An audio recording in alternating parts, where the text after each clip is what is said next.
Welcome to DubLife Diaries, the podcast where passion meets the open road. I'm Joe Person, your host, and also a lifelong dubber. Buckle up, because this ride is just beginning.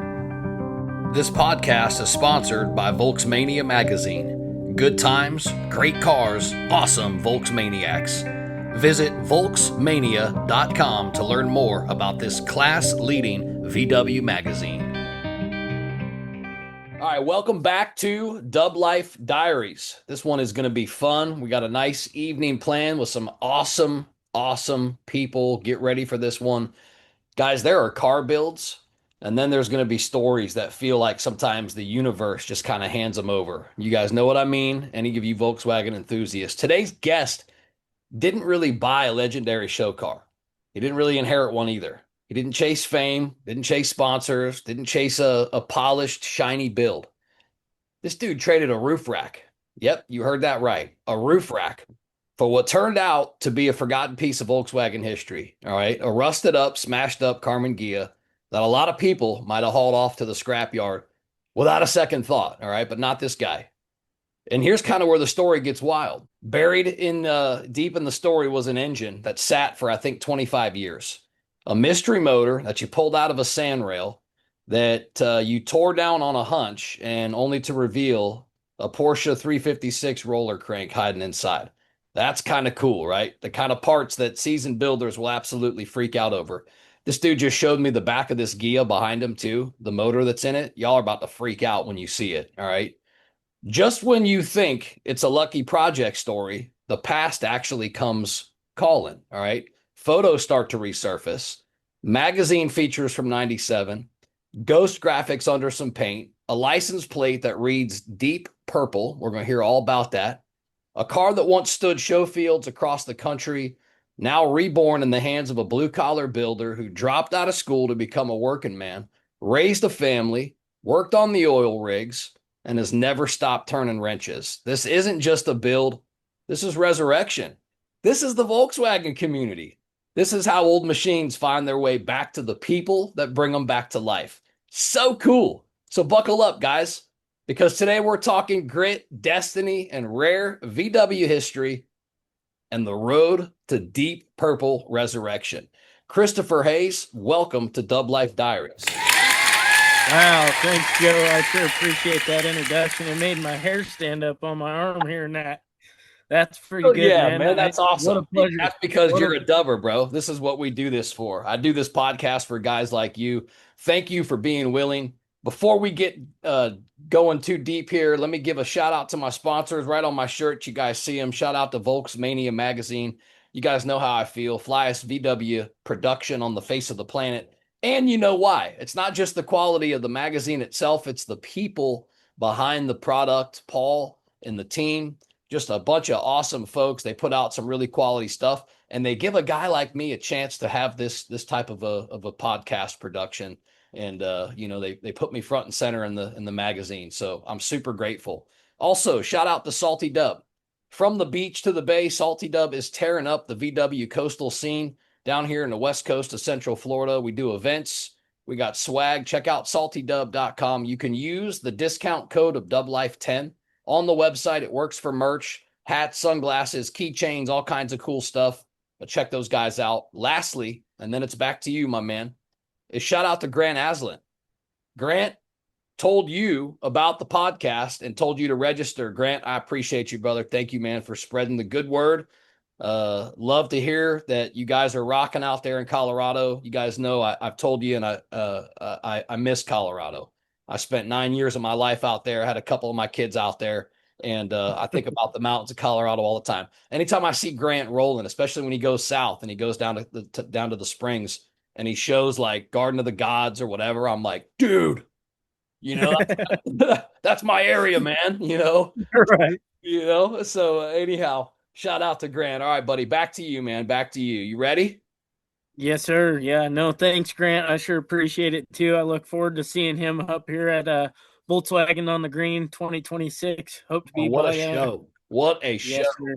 The drone shots of that show give me goosebumps. There's like 400 plus cars in this giant open field with mountains in the backdrop, like Come on, I man. haven't Volkswagen's I on. haven't been yet, man. So it looks gorgeous, and I'm looking forward to it. I'm really Yeah. excited. So let's talk about Colorado for a second, man. You were born in Grand Junction, Colorado. What was life growing up there in the late 80s and 90s?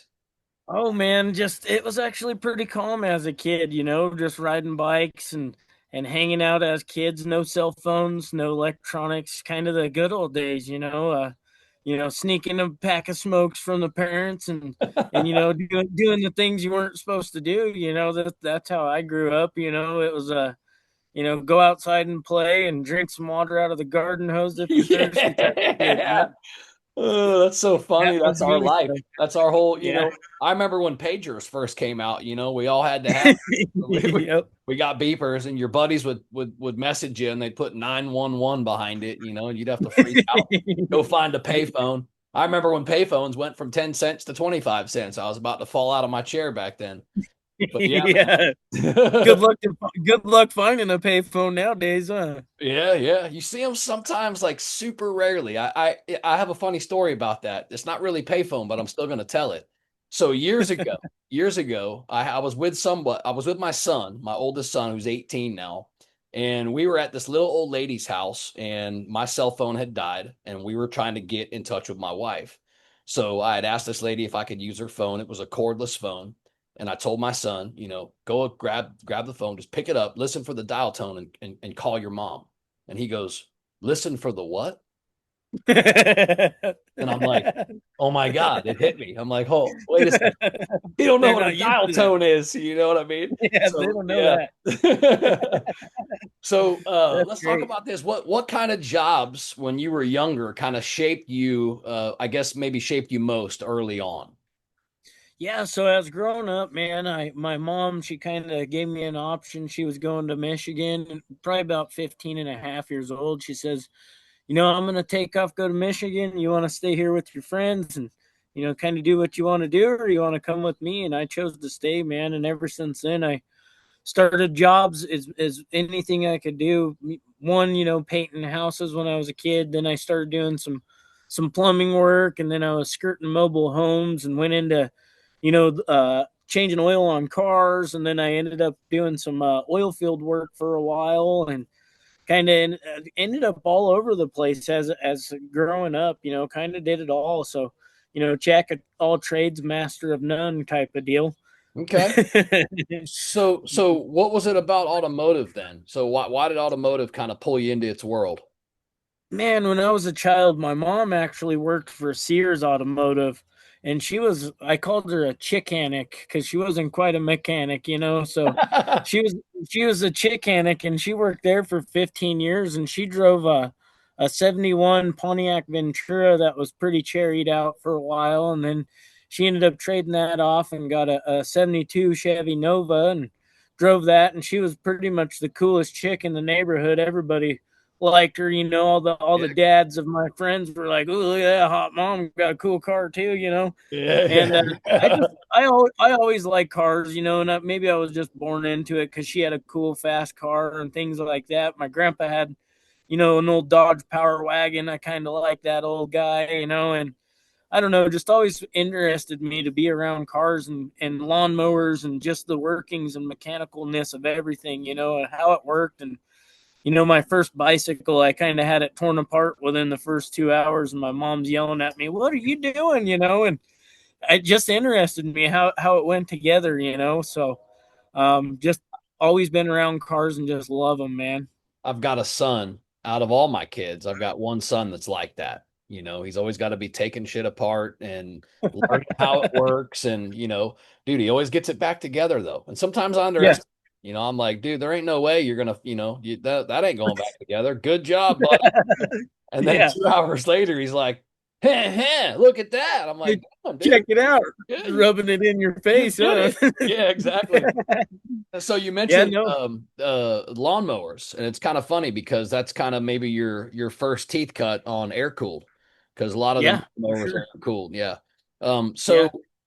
this is a VW podcast. So when was the first VW in your life? It would have to be my Beetle, my personal one. I mean, I seen them all over through car shows and throughout my childhood. I watched Ghias and Beetles and stuff just out and about, but I never had any family member or anybody that was close to him. My grandpa was always, against the Japanese stuff and, the German stuff. And he was only American, we only Yeah, do Chevy, Ford, Dodge. That's it, type yeah. deals. But I always seen the curvature of the Beetles and the Porsches really caught my eye, but I always knew I would never be able to afford a Porsche. So I was steering towards the VW scene, and I always wanted one, and my wife told me I was stupid for wanting a Beetle, but I just liked them anyway. And one day at that one on Christmas, probably it was right just before COVID happened. I seen that one, man, and I could not get away from it. And I worked a deal with the guy, and I had an 85 GMC S15 pickup. It was a one owner, clean 4-wheel drive pickup. Nice. And the guy looked at me like I was stupid when I told him I wanted to just trade straight across. And It's like, are you so sure? as I went to leave, I went to start the Beetle and that thing wouldn't even start. And so I went back in there and was like, "Hey man, this thing doesn't even start now." And he's like, "That was after we signed the titles over." So he got 5 other guys out there to try to jump start it, and it wouldn't even jump start. So then we push started me out of there, and it fired up, and I took off, and I just didn't even look back, man. And like you said, ever since that day, I got it home, and my wife, was like, "You're stupid," but I had that hope that it would get better, and I did, and So you they had the little 1600 with a single 34 pick carb and no guts, but I acquired a 1835 motor that was kind of ripped apart by another guy. So like you said, I just started finding other people that were into Volkswagen somehow, and they go, "Hey, I got a buddy that has some parts here or there," and so I built this 1835 for it. And after I got that, I was eyeballing that bus that I was telling you about, that 71 bus out in Clifton. So I picked that up. I made the guy an offer and he wouldn't take it. So I let it sit for another year. And I went back and made him an offer and he said, "Yeah, I'll take it." He didn't have the title. He couldn't find the title for it. So I wasn't too nervous about that. I told him I'll pay a little less because you don't have the title. Excuse me. I got it home off the tow truck and realized that it was a sunroof bus. I didn't even look it over that good. I really wanted a bus. And so I was like, "Score, it's a sunroof bus." And then it was also a 71 Deluxe. So it had all the chrome trim around it. Oh, And nice. then I seen it had an exhaust pipe hanging out the back. I didn't even think it had a motor. I just knew I wanted a bus and it was in decent shape body wise. So I That's was like, that love of being even, out west. No rust. yeah, even more of a score. So I got it home and man, I just cleaned out the gas tank a little bit, put a new fuel filter on it, and put a new battery in it, changed the oil, put some plugs in it, and it fired right up, man. Gotta love them. So you Yeah, me and literally actually got bit by the bug. Like that's, kind of what they say. But by a a Volkswagen bug, hundred, right? You a 100%, you a got the hundred Beetle and percent. got bit by it. So let's go back to the child Yeah. a little bit before we advance past it. You talked about your mom, kind of being into cars and your grandfather, kind of did the American muscle type stuff. Growing up as a kid, what did cars really kind of represent to you back then? Was it like freedom? Was it like identity? Was it like your escape? What was it? Oh man, it was kind of, I feel like it was more of like a therapeutic thing for me, man. When I get to cars, I kind of get my own little natural escape, and it feels like it's fluent, and it's something that I don't even think about that I'm doing it. Once I start doing it, it's just comes natural. That's awesome, man. So it is kind of like an escape, right? Therapeutic escape. Yeah, Yeah, man. for sure. Something that you talked about in your history I thought was interesting was becoming a stepdad at a young age. Tell me how Yeah. that changed your mindset. Because I mean, I know what kids did for me, but tell me how that changed your mindset.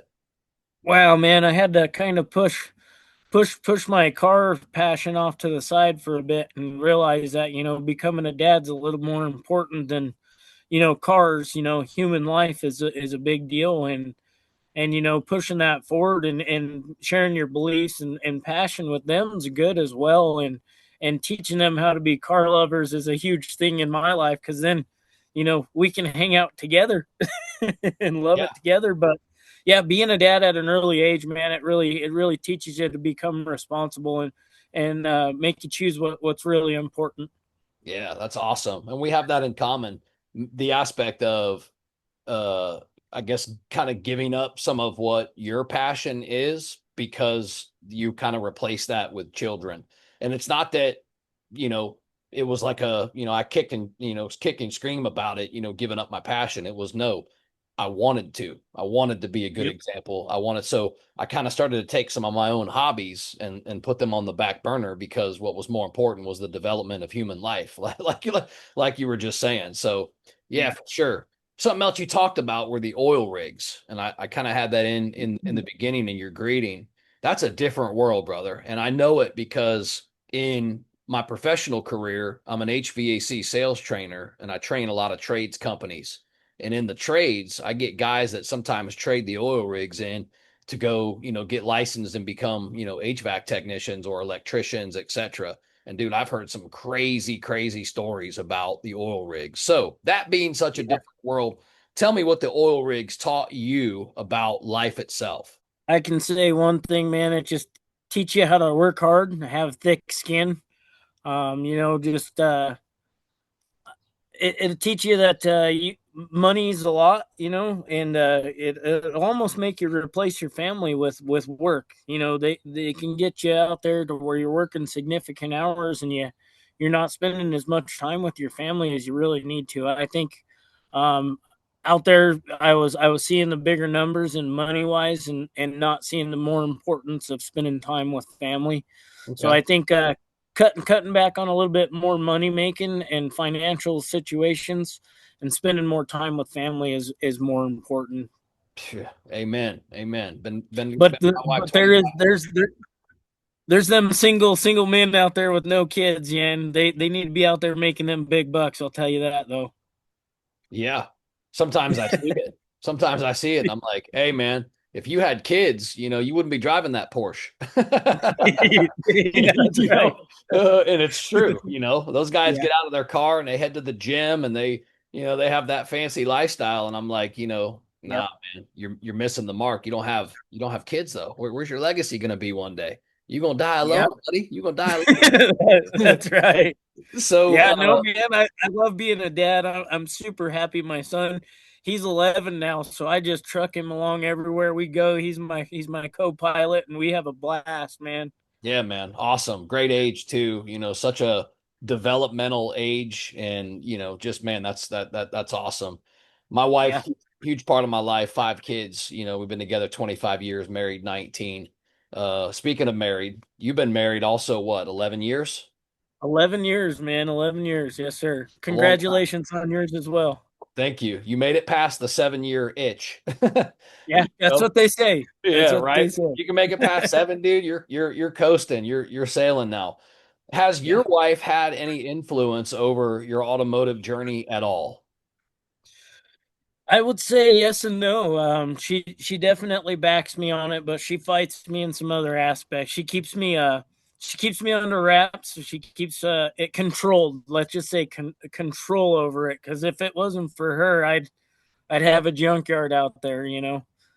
So I mean, she tells me one day I had too many Beetles outside. I kept buying Volkswagen. She said, "I'm gonna call the working man if you don't keep getting them Beetles out there."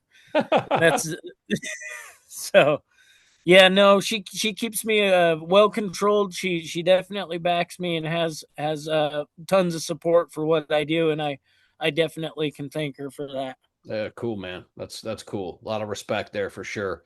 How do you balance then being a builder and being a father? Because I know, like for me, 5 kids, all of them running in separate directions, all these activities, etc. It's actually kind of hard for me to tinker. I Yeah. and if I do get time to tinker, it's like as soon as I lay down on the ground and start looking at something and get my first wrench or socket out, either my phone rings or something happens and I got to get up and go handle my life, right? So Yeah. how do you balance, being a builder and being a dad? Man, totally with you on that one. It's jump back into a scenario that you start getting in and get that thought process and then get yanked away. It's hard, but I'll tell you what, slow builds. My builds don't go fast. Mm. So I hear I that a try lot, to. actually. I hear that a lot from the guys that build the badass shit. I I hear like it took me, 5 years, 7 years. You see now the finished product, but you don't know how long it took me to get here, and I'm always Yeah, like, huh, that's cool perspective. So I hear that a lot. Quality takes time. yeah, I learned to dedicate a day if I can. I'll try to piece together rather than one little bit of work that I need to do on it on one of my vehicles. I'll try to add a couple of things so when I do go to do it, it takes like a day or half the day, and I make sure that I dedicate and put out that portion of the time so I can get those things done. Because if not, like you said, I'll just get drug off and nothing ever gets done. Right, right, right. And if it And does get done, it ain't done right. right, and then that's when the wives start to complain, right? When Yeah. we start something and don't finish it, and then that kind of sits around, then we go start something else. Yeah. And then that Yeah. might sit too. And they're like, Yeah. you got the whole yard looking like Sanford and Sons. Yeah, so Yeah. Yeah. all right. This is a cool moment in your timeline. So let's talk about the exact moment at Cars and Coffee when this roof rack thing kind of happened. Tell me the whole story, because what a cool story this is. Yeah, man. So me and my son, we kind of go to this cars and coffee thing they put on every Sunday down here in Junction on North Avenue. They have a little get together. It's from 11 o'clock to 1 o'clock on Sundays. Kind of go out there and just any car, any make, model, brand, any person can come out and just hang out, man, and have a cup of coffee at the Human Bean. We could just get together, talk cars, shoot the breeze, see what people have done over the week. Maybe they've modifications, maybe they need some help, maybe they're looking for a part, and maybe we can help each other out. It's a huge camaraderie. Everybody gets together, and it's just good, man. And me and my buddy Matt Reynolds, huge shout out to Matt and Scott Brady. They've been a huge impact on me and my Volkswagen life. If it wasn't for them, I don't think I would have made it this far for sure. I really didn't know what I was doing. Didn't really know how to get here where I am at, and every time I needed something, man, them guys have been a huge help. But yeah, seen Matt at the Cars and Coffee, and I was just shooting the breeze about that roof rack, and he said, "Where did it go?" And I told him, I took it off my car because I didn't really like the look, and he had already seen the way it looked, and he liked it. So he says, "Man, I really like that." And I said, "Well, I really like your Ghia. You want to trade for that Ghia?" And he said, he looked at me, and just shook his head, yeah. And I totally did not believe his yeah. I was like, "You're bullshitting me, like really?" And he's like, "Yeah, no, no, I'll trade you." And I was like, "Nah, you're kidding." And he goes, "No, I'll trade you." I said, I'm leaving right now. I'm gonna go get you that rack, like right now. And he's like, "No, don't worry about it. You can come bring it to me later." But I just wanted it set at that point. I want it set in stone. I was like, he ain't going back on the deal now. It's my Ghia. I really wanted it. So, but man, getting that thing home, it was a rough situation. I'll tell you what, it wasn't like I remembered seeing it. It was a lot rougher than I remembered it. When you got this car home and you saw the condition of it, I remember in your story, you said the floors were gone, the nose was smashed up, there was rust everywhere. Tell me what went through your head at this point. Was it like excitement, or was it like, oh shit, what did I get myself into?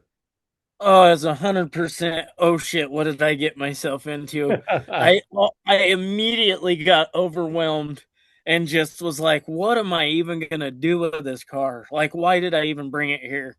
And but for some reason I can still see the finished product even though it's not done. I can still see what it's going to be. I have this envision. It's kind of wild. It's in my head. It'll come to fruition one day and everybody will be able to see it as well, but until then it's just a dream. So that's an interesting take though, right? Because I hear that a lot from enthusiasts. I really do.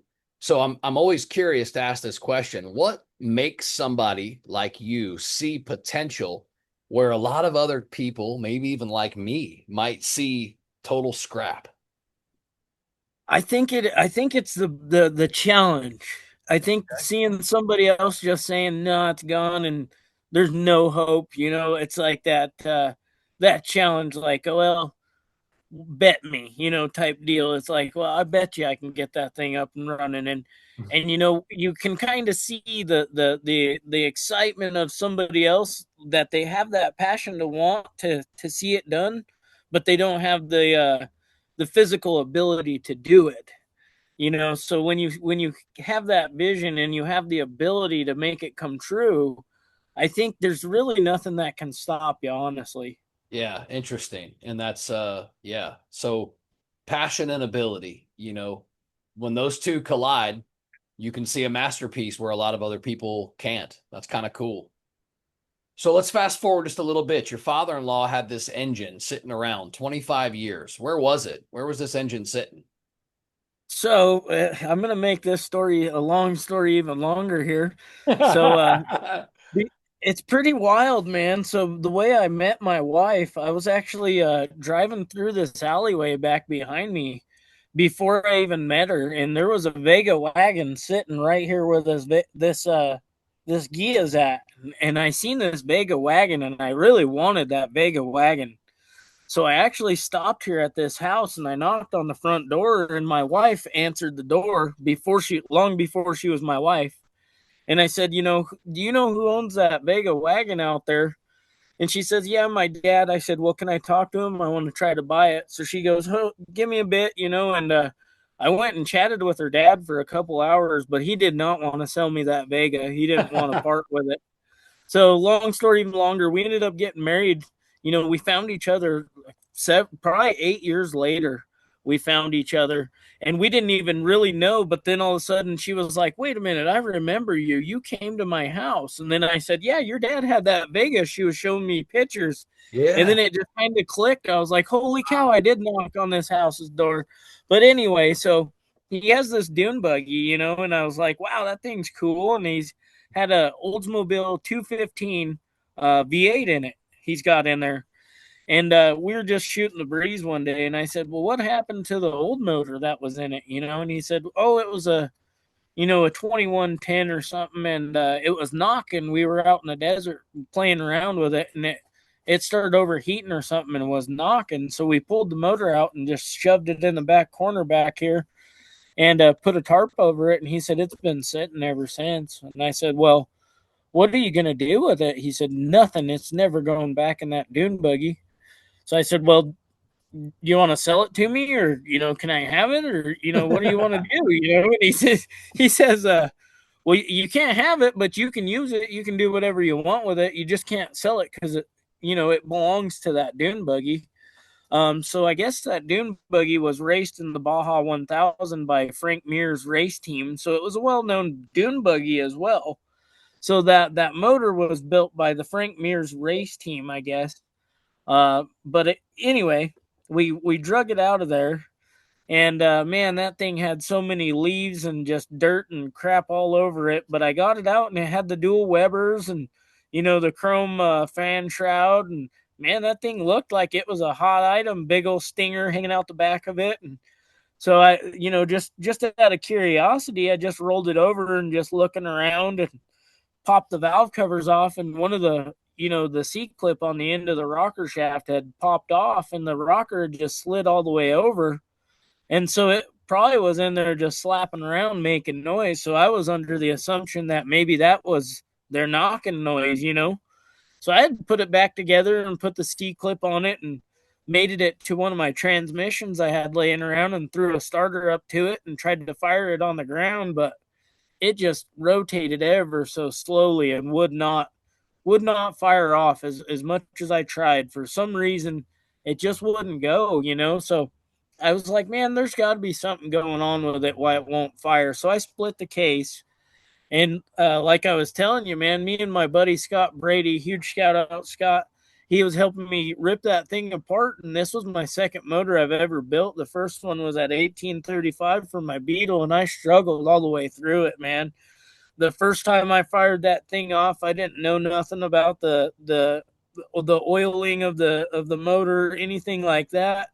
and I plugged off the oil port by accident, man, and it never had oil. So when I fired it, it ran for 5 minutes, sounded great, and seized up instantly. So I ripped that motor back apart, got it all back together, after I emery clothed the crank up, put new bearings and everything, and found out how the oiling system worked. But anyway, getting back to the Ghia motor, man, me and him were splitting that case on that thing, and he just, kind of excitingly just exploded like, oh my gosh, what the heck? And I'm like, looking at him like, why are you freaking out over here? And he goes, you don't know what you got. And I said, no, no, tell me, and he goes, that's a Porsche 356 roller crank in there. And I still, don't know a whole lot about them, but I guess it's a pretty significant piece for back then. And they were building some pretty high revving motors with them. I mean, they're heavy, but they were pretty stout for what they were back then. So I was really curious, just ripped it apart, didn't really see anything going on, but the wrist pins on the pistons were real tight. So when you were trying to rotate them, they were just really hard. And when I pulled the wrist pins out of the pistons, I actually had to, tap them out with a nylon hammer to get the wrist pins to come out. So I emery clothed up the wrist pins real good, made sure they had smooth actuation on there. Got new bearings, got the whole motor all back together, man, and fired that thing off, and it sounded beautiful. So then, just hanging out with those buddies of mine, they said, hey, man, I got this turbo. And I told them, I said, I'm building that Ghia into a drag car. It's not going to be a show car or anything, super special. I mean, it's pretty far gone. So I was like, at this point, it'd make a great drag car. And so will that motor. So he's like, hey, man, I got this turbo. You want to build a turbo motor? And I started looking into it. And I said, sure as shit, man, I do. I want to build a turbo motor. So yeah, that's where we are now. I've got that 2110, and it was a 2110. Come to find out, Dude, so it's 2110 with a T3 turbo, pushing 18 pounds of boost right now. So we'll see what we can do with it. wow. And hopefully you're going to show us this motor again. I got to I see it a will. little while ago, but hopefully the listeners, the viewers are going to get to see it too. Oh, here we go. Here we go, boys. All right. Come on, Let's check this thing out. Buck. Holy smokes. Look at this. Damn. Let's go, man. Oh, yeah. You go fire it up? We can fire it up for you. Heck yeah, dude. Let's do that.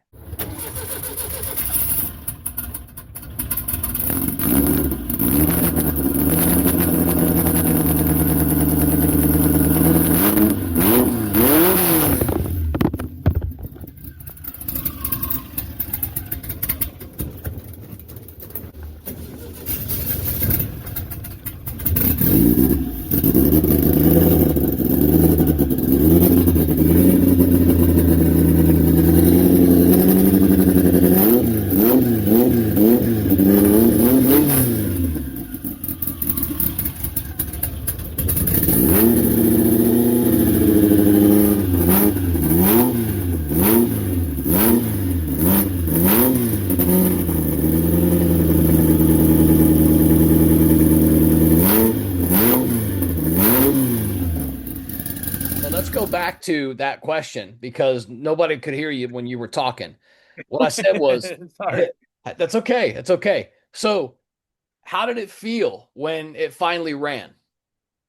Man, it was such a scary feeling when I first hit that button to fire it off because that crank and the so on those bearings they have special bearings and you have to like I had to take my Dremel and mimic the old bearings that were in there and grind in these diamond cut shapes so it can actually sling the oil out onto the bearings of this crankshaft. So I was so nervous that I cut them right, and I'm like, I hope I didn't leave a burr in there. I hope I didn't, do something wrong. So when it first fired, I was like, man, is it gonna just blow up right away, or is it gonna be good? And when it fired up, it was so smooth, such such a great sound. I was like, oh my God, this motor sounds so good. It's like it's so incredible. It was like I couldn't believe it, when it fired. And I mean, literally, it it just fired up. Like it's not like those ones where you go to hit the key and like I just did right there and it wouldn't fire the five first times I tried. It Yeah. was like the first time, man, it hit and it lit off like it just wanted to run. It was That's it. It crazy. wanted to run. Yeah. Yeah. Yeah. Something interesting about the whole story, is how it kind of came together. How your buddies, kind of, with the turbo and just all these parts, getting handed to you. And, what I really see from that is what I always see from this community, which is the Volkswagen community shows up, man. And, we certainly stick together. And, it's like we hear about these kind of success stories all the time, and there's always those few guys in the culture, in the scene, even in your neighborhood, that are the undercover badass mechanics that it don't matter Yeah. what's going on with it or what's wrong. These guys are like, oh yeah, just do this and that, right? And it's Yeah. so that's so awesome, man. But yeah, exemplary of the Volkswagen community. So you said it's going to be a drag car. That's pretty much the vision for it, right? Yes, sir. Yes, sir. Okay. Let's talk Yeah, about. looking forward to going down the drag strip with it. I don't really plan on it making it a streetable vehicle, but I do want to take it to some car shows, let it get its old recognition. Maybe those old Volkswagen guys are still out there and they may want to see this car, where it went, where it's been, where it's at now, I've seen multiple cars in my generation that I'm like, man, I wonder where that car went, so it'd be good to just continue to get it out there and show people. So when Dwayne Singleton reached out to you, tell me kind of how this went. Like, looking at your past and your story, I'm sure it was probably hard to believe at first, right? Yeah, man, it was super crazy. I was sitting there one night, just kind of uploading some photos to my website on Facebook. Here, I run the GJV Dubs here in Grand Junction. Try to get the local guys here together, get them in any car groups together, so where we can go for a cruise or coffee or. Like I said, man, if somebody needs some parts or even a helping hand, I'm right Love there it. to help out. So just trying to get that camaraderie and a big group of people that are here and close together. But You guys are kicking ass out there. You guys do the tech sessions and that type of stuff, man. I mean, that's just, that's next level. Grant, you guys are all next level. It's so awesome. Our community's pretty dope here too, but I love y'all's community out there. yeah, man, I wish we had more here in Junction. It's kind of few and far between. There's a lot of old schoolers that are here. They kind of keep underneath the rocks, if you know what I mean. They don't really pop out too often. But I mean, if you need some help, they're there for you. There's a lot of good people here. Chris Nelson at Rusty Volks, man. John Jones over there at Custom Coach Works. They've been a significant help for me, just continuing with my projects. Like you said, if it wasn't for the VW community, there's no way I could possibly be where I am at today. Everybody's just so helpful. I've had Camaros, Novas, Datsun pickups. I've been through all the car scene. I had a little S10 Blazer pickup with a 383 stroker and a single turbo. I've been there, done that. Yeah. So I've been in the car scene for a long time, and I'll tell you what, there is nothing like the VW group. They are way nicer group of people. They are just there to help out, and it's just a great group to be in. I really love it. Yeah, man, that's so awesome to hear, and I agree with you. I feel it. I'm in the same love. It's such a great community to be a part of and to witness. And I hear the same thing from people all the time. Unless you're a part of it, and even at one point in your life, if you were and you're not anymore, you still remember. You still have some stories. You still remember the love for sure. Talking about this car though, let's go back to, I know you had discovered some photos of this car kind of in its glory days. What was it like seeing these pictures? Motivating? Like how did it feel? Oh man, when I posted them, the photos that I was doing on working on the car, threw them up on GJV Dubs like we were talking. Dwayne just kind of hit me up out of nowhere and said, "Hey man, I can't help but think this may be my old car." He says, "Does it have checkers up here on the front fenders, and does it have it on the back?" And I said, and he said a couple of other things that were key features that kind of would have signified that this was his car or not. And I didn't even have to bat an eye. I said, 100% this is your old car. And then I started sending him some pictures of the items he was telling me about, and he just, I could imagine how his reaction was on the other side of the phone, but he was stoked, man. He said, "That's my old car. I can't believe it. I bought that car back in Oklahoma in '95 for his significant other that he had at that time. She really wanted one, so they bought it, and they spent way more than they should have, according to him, on it, and got it all put back together. And they ended up moving over to Amarillo, Texas, and he got it painted and he did some work on it, got it slammed down. They were doing some B-dub stuff over there, and somehow he ran into Rocky Mountain Motor Works over here in Colorado, and they were like a Volkswagen supplier where they supplied aftermarket accessories, parts, and stuff, kind of like CP1 does. And so he got an offer for a job opportunity as an online sales guy. And so he moved over here and became a sales guy for them, and was able to outfit this entire Ghia with everything that was on the shelf that was aftermarket for it. So, I mean, this car, it was a really beautiful car at one point in time. And he sent me some pictures of what it looked like when he first got it, and then what it looked like at Volkswagens on the Green back in 90. I think it was 96 and 97, and Yeah. man, what a beautiful car. And it's just like, wow, it's cool to just know that that's where it was. And there was even more people after he had said, "Hey man, that was my old car." It became a big thing. He kind of posted a big post and said, "Hey, a huge shout out to Kristopher Hayes and what he's doing with this deep purple." That was the car's name back then. And a whole bunch of other Volkswagen guys just started coming out of the woodworks and saying, "Hey, I remember that car." And a couple other Sweet. people, yeah, a couple other people had rode in it, and they were like, "Man, that was the fastest Volkswagen I ever rode in, and it was the smoothest." And he just started telling me a bunch more information that I would have never known unless I started breaking things on it. He's got a narrowed the rear end's a narrowed rear end, I guess. So he's got T3 bus axles in it, and he's got a freeway flyer in there, and he's done some other things with like the spring plates and a couple other items. But him telling me all this stuff, I'm like, wow, I would have never known. It had a T3 bus axle until I would have snapped one and tried to just put a regular Ghia axle in it, and it would have been 3 inches too short because he's got the rear end narrowed. Right. Yeah, so it's just a bunch of different things that coming together. And he says, the aluminum dash in there was really hard for him to come across back then, and it's got all the original VDO gauges in it and stuff. And so he's like asking me, "Hey, does it still got that gauge pod?" And it was actually shoved underneath the hood when I got the car. So the picture that I showed him initially didn't show the gauges, so he thought somebody wiped them out. But I ended up putting it in there and showed him, and he was like, "Rock on, man!" And it's, you can kind of hear the sadness in his voice, Yeah. knowing that I it's bet. it's not it's not his anymore, but he's super happy for it.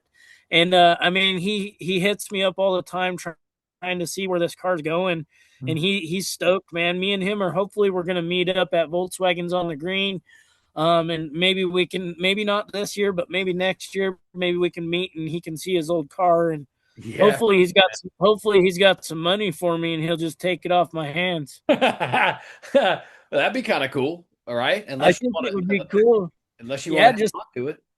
I think it would be sweet, man. A full circle turn and just put it right back in his hands. That'd be Yeah. cool. Yeah. Heck yeah, man. Let's talk about the magazines. Did you get to see the magazines that it was in? I think you said it was 97. Did you get to Yeah, see any of so the actual articles itself? I've got him. Yeah. So he actually, him and Eric, a guy named Eric Madsen over here in Grand Junction, Colorado. He's pretty well known in the Volkswagen scene and in the drag racing scene. He's got a really, really, really fast Ghia out there. And so yeah, he Hey, was bro. like, "Hey man, Eric Madison actually got a hold of me and was like, here, I remember that being in this magazine." And he says, "I got it." And so he actually sent me a photo of the front of the magazine, and it said like September of '97, Bolt's World magazine, you know. So I went on eBay instantly and was like, I need to find that particular magazine. So I looked up, you know, September of '97 Hot BWs, and there it was. I was like, no way. So I ordered that one, and then I found out it was in three separate other magazines. And so I found all of those as well on eBay. So I've got all of those magazines. I purchased all of them. I was able to get all of them. So now I've got the original clippings that the car was in all of those magazines. So really cool Yeah, stuff. sick, dude. Sick history. Yeah. I love it when these cars tell a story like that, especially after you kind of bring them back. And I think Yeah. that's also some of the reasoning behind the name for it now, right? Deep Purple Resurrection. Yeah. Yeah. What's really wild is it, you know, like you said, I had this epiphany that it was going to be a cool car. And then lo and behold, man, it just unraveled before my eyes. It wasn't even me, and it's not even something I did. It's just something. It's the past that really brings it to the now. Yeah, and that's really so cool, man, too, because it's like cars really do, they kind of carry this energy with them. And when you're a car guy, it's like just something calls out to you. And I'll even take it a step further because I see this a lot too. I say this, and I've said it on many other podcast episodes. Volkswagens are like cats. They find you, right? Yeah, Like cats. Cats really do find you, and they pick, I swear to God, they pick their owners. I think right. wagons are kind of in the same boat. You know, we have to be crazy enough to always be looking for opportunities, but when they find us, there's always more. There's always more to Yeah. the story. There's always, and it's I just always think that that's the coolest stuff to talk about, man. So, yeah, awesome. These Volkswagens, though, man, you kind of gotta want it. If you want to get one, you're gonna have to work for it. That's what I was just gonna say. I was gonna say, tell me what keeps you going when it's feeling overwhelming. Because I have a project in my driveway right now. I've got a 62 Beetle. You know, I have plans for it, sure, but I've also got life kicking my butt, and you know what I mean? And it doesn't matter how much money you're made of or what you're willing to spend or any of that stuff. When you're overwhelmed, you're overwhelmed. And I love the feeling of sometimes these classics take a long time to get these projects back together. People give advice all the time, especially builders, about, hey, take your time, don't worry, everything's going to come together one day. And I'm a fan of that, but it still doesn't help me from feeling overwhelmed sometimes. So a builder, asking you, what keeps you going when things get overwhelming? Man, the best thing I can tell you is have two projects going at one time. So you can get some wins in there. When one gets super overwhelming for you, you can jump on to the other. I'm like you said, I've got one going on right now that's just it's a pain in my ass. I don't know what's going on with it. My '68 Beetle, man, I was driving to work. Uh, normally it's been my everyday driver. I have no problems with it. Just driving to work one day, and it felt like I just lost a cylinder, you know, just petering out. And I was like, well, we'll just deal with it when I get home tonight. And I got home, and it just still was running like crap. And I was like, well, maybe the spark plugs are bad, you know? So I threw a set of plugs in it, and that didn't fix it. So I was like, huh, that's kind of weird. This thing never has a problem, you know? And so I'm like, well, what could it be? So I pulled the air filters off and was looking down the carburetors, just kind of seeing what was going on. And my left hand, the driver's side one, had a nice steady stream when it would squirt, and then the passenger side was just falling in there, just kind of broken up all over the place. So like, well, I do have another set of brand new Solexes that I purchased for the bus, and they're direct replacements. So I was like, well, let me throw those on. I threw those on, and it still, man, it was still running super crummy. So I'm like, man, what else could it be? So I was like, well, maybe I've got a weak coil, and I've got the CB Performance, the Magna Spark 2 on there. And so I actually had an extra coil for a Magna Spark 2. So I was like, well, let's throw it on there, see what happens. That didn't fix it. I'm like, wow, this is really odd, you know? So I was like, maybe my valves are out of adjustment. Let's do a valve adjustment. So I adjust the valves and I fired up, and that didn't fix it. I'm like, well, maybe I'll do it again. We'll see if that helps. So I adjust the valves another time just to go through it and be safe and know, you know, for a peace of mind again. Nope, that didn't fix it. I'm like, man, this is freaking weird. So I was like, well, the only other thing I can think of is maybe I've got bad gas. So I pulled the gas tank out, drained the entire gas tank, put it in, put new gas in it. Still the same thing. I'm like, what in the hell? So I'm like, well, there's only really like maybe one other item, and that's the ignition module inside that distributor. I have another distributor, CB Performance. So I was like, well, hell, let's just throw the other piece in there, see what happens, man. And no luck, no luck at all. It's still running like crap. I don't know what to do. So I am extremely overwhelmed with it.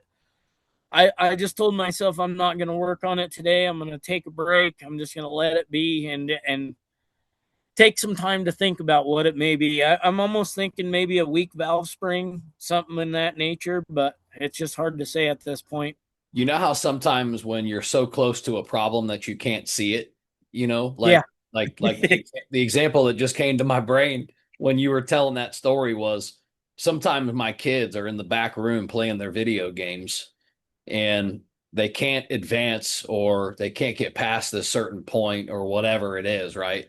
And it's like as soon as another brother comes by and grabs the remote, this one brother's been playing for hours and the Yeah. other brother will come and grab the remote. And the first 2 seconds he tries it, he Right through advances it. right through it. Yeah. Yeah, Yeah. because he wasn't so close to the problem that that he couldn't see it. He just he's like, oh yeah, well you had this going on, and I just was able to do that. And it's so yeah, I thought about that when you said that. I thought that was kind of funny.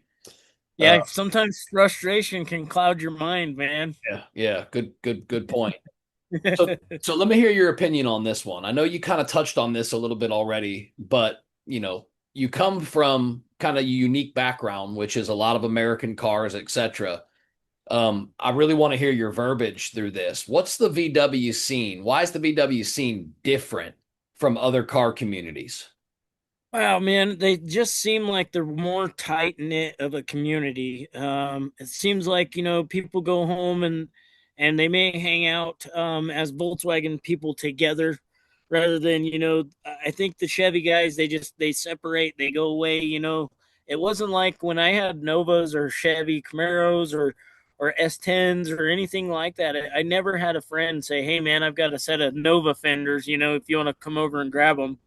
But I have tons of people who are like, hey, I've got a set of bumpers for that if you want, or hey, I got a buddy who's got this, or it just seems so much friendlier, so everybody just wants to help the other guy out, and it seems like they don't care about the return, what they get in return.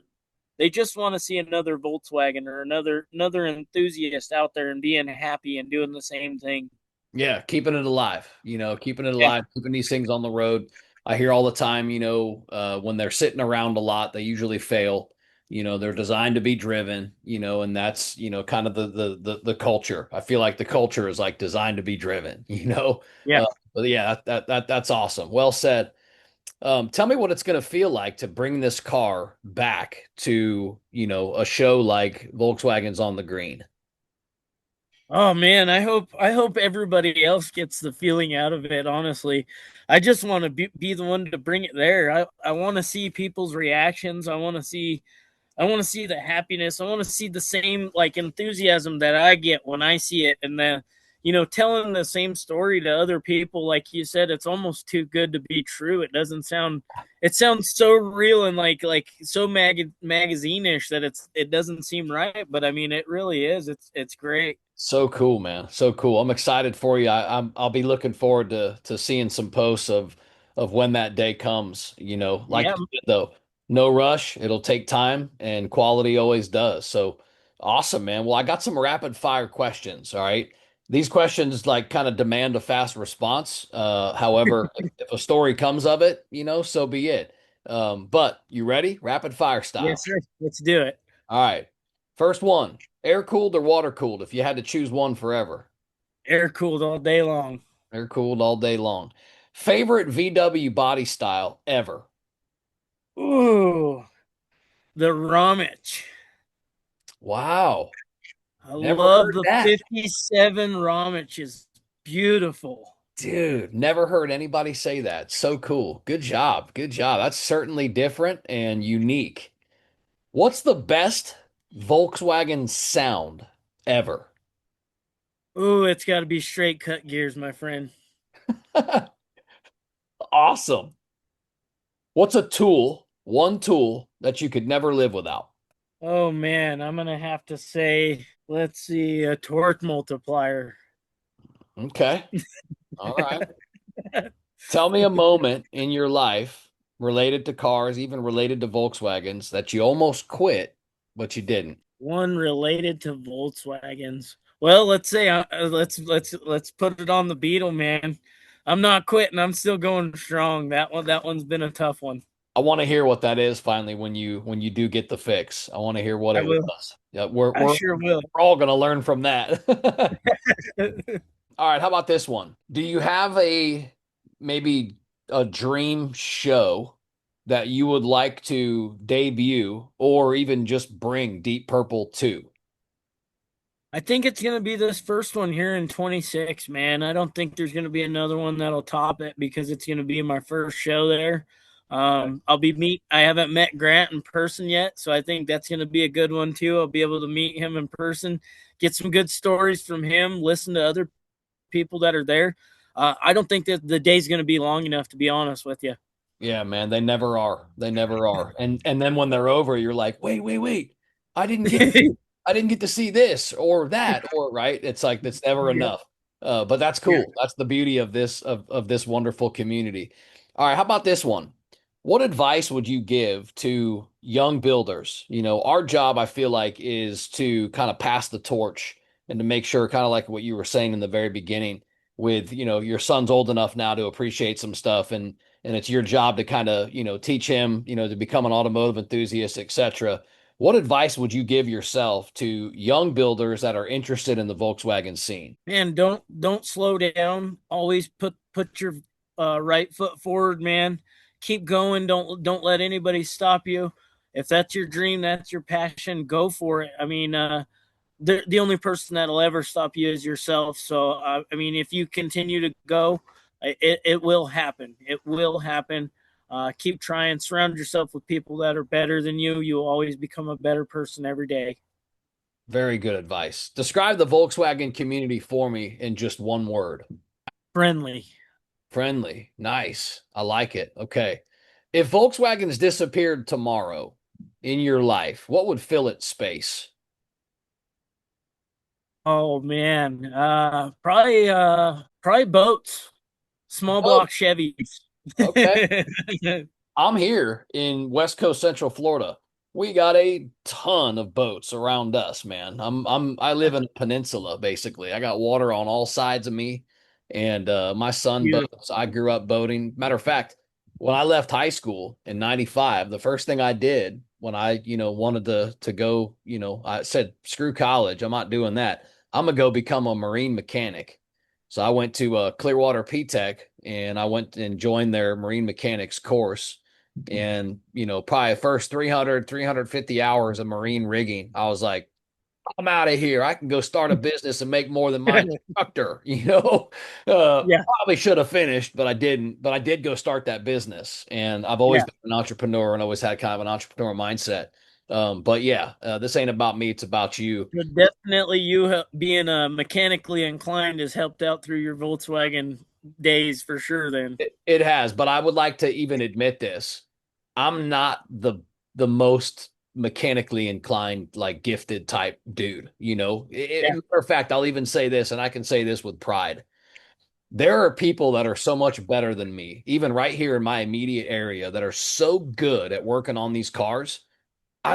I don't want to like mess my shit up. So I'm like, yo, dude, I'll just pay you to do it because you're Yeah. just way better than me, and Right. I don't want to break down and be on the road. And, I mean, I've been there and I've tried to do Hey, it and I do tinker. I do. I'm not trying to sit here and make it sound like I'm nobody or nothing. I'm smart enough to know better for sure. Right. that's good security for sure. But I'd just rather have an expert do it, bro. That's just me. And Yeah. I'll sit there and I'll watch, and Yeah. I'm that much of a fan and an enthusiast where I'd rather have the expert, really put their Yeah. love in it, and then I Yeah. can enjoy the masterpiece Oh instead of yeah. the half-assed, kind of finished project. And that's a wrap for this episode of DubLife Diaries. Thanks for riding along with us and diving into these incredible stories of the people in the dubs that drive their dreams. If you love today's episode, don't forget to subscribe or hit that follow button so you never miss an adventure. Do you have a story to tell or know somebody else who's living the dub life? Awesome! Reach out to us. You can find us on all socials at DubLife Diaries or shoot me an email. I'm not hard to find. DubLifeDiaries@gmail.com. Until next time, keep the engines humming and the wheels turning, and always follow the road that inspires you. This is Joe Person. I'm signing off. I'll catch you on the next ride.